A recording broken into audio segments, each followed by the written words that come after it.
Salvation is nothing more than right-mindedness, which is not the one-mindedness of the soul, but which must be accomplished before the one-mindedness can be restored.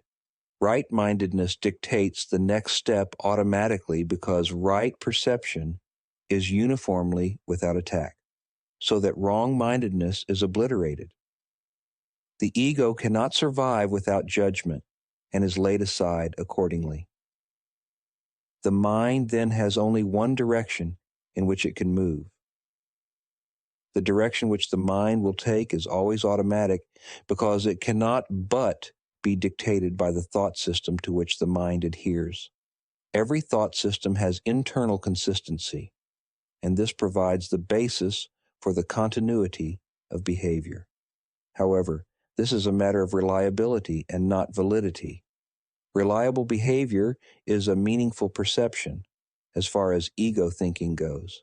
However, valid behavior is an expression which is inherently contradictory because validity is an end and behavior is a means.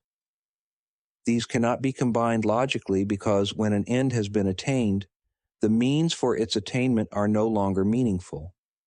A hypothesis is either false or true, to be accepted or rejected accordingly.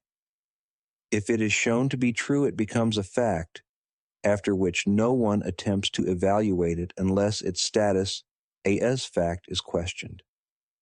Every idea to which the ego has accorded the status of fact is questionable, because facts are in the realm of knowledge.